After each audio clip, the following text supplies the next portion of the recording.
নমস্কাৰ বন্ধুসকল, মই কৰবী মোৰ ইউটিউব চেনেলটোলৈ আপোনালোকক আকৌ এবাৰ স্বাগতম জনাইছোঁ। আজি মই আপোনালোকৰ মাজলৈ লৈ আহিছোঁ হোৱাইট চিকেনৰ এটি ধুনীয়া ৰেচিপি।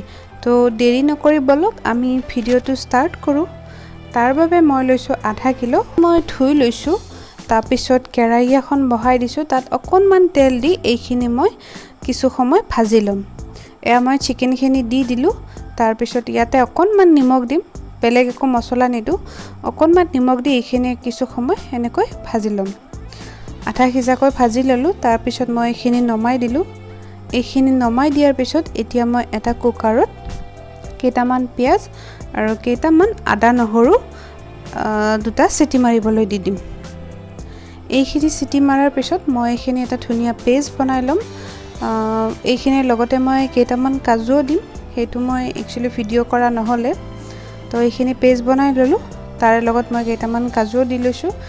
এইখিনি এতিয়া মই কেৰাহীত বহাই দিলোঁ আৰু এইখিনি মই এনেকৈ কিছু সময় ভাজি থাকিম। ইয়াৰে কেঁচা কেঁচা গোন্ধটো যোৱালৈকে মই এইখিনি ভাজি থাকিম।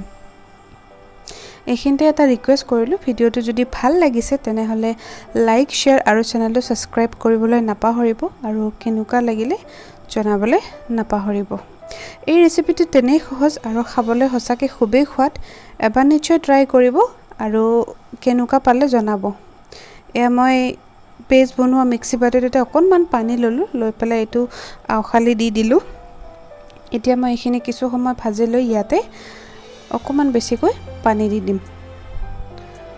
জাষ্ট তেলটো ইয়াৰ পৰা মছলাখিনিৰ পৰা তেলটো নিগৰি অহালৈকে মই এইখিনি ভাজি ল'লোঁ। তাৰপিছত এয়া মই ইয়াতে ফাইনেল পানী দি দিলোঁ। এতিয়া ইয়াতে মই চিকেনখিনি ঢালি দিম আৰু এইখিনি পানীতে মই চিকেনখিনি সিজাই থাকিম। ইয়াত অকণমান জালুকৰ গুড়ি দি দিছোঁ। মই বেলেগ মছলা ব্যৱহাৰ নকৰোঁ, জালুকৰ গুড়িখিনিয়ে দি দিলোঁ।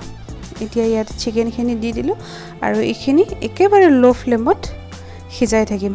এয়া চাওক উতলিছে আৰু চিকেনখিনিও প্ৰায় সিজিছে। মই বেছি জোল নাৰাখোঁ, তো আৰু অকণমান পানীটো শুকাবলৈ দিম। এয়া চাওক খুব ধুনীয়াকৈ সিজিছে এইখিনি আৰু প্ৰায় 4-5 মিনিটৰ ভিতৰত এইখিনি ৰেডি হৈ যাব। এই ৰেচিপিটো বনাবলৈ তেনেই সহজ আৰু অতি কম সময়ৰ ভিতৰতে হোৱা ৰেচিপি। আধা ঘণ্টা ঠিক নালাগে এইটো হ'বলৈ।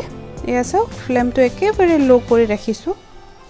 এয়া আমাৰ চিকেনখিনি হৈ গ'ল। খাবলৈ খুবেই টেষ্টি। আপোনালোকে যদি খোৱা নাই এবাৰ নিশ্চয় ট্ৰাই কৰিব আৰু কেনেকুৱা পালে জনাব। আৰু এবাৰ ট্ৰাই কৰিব আৰু এইটো যে কেতিয়াও বেয়া নাপায় সেইটো 100% চিয়'ৰ। এয়া চাওক চিকেনখিনি কিমান ধুনীয়া হৈছে। এতিয়া গৰম গৰম ৰুটি বা ভাতৰ লগত পৰিৱেশন কৰক। এয়া মই অকণমান পোলাও বনাই লৈছিলোঁ, তাৰে লগত এইখিনি খুব ধুনীয়া লাগিছে খাবলৈ। আপোনালোকে এবাৰ নিশ্চয় ট্ৰাই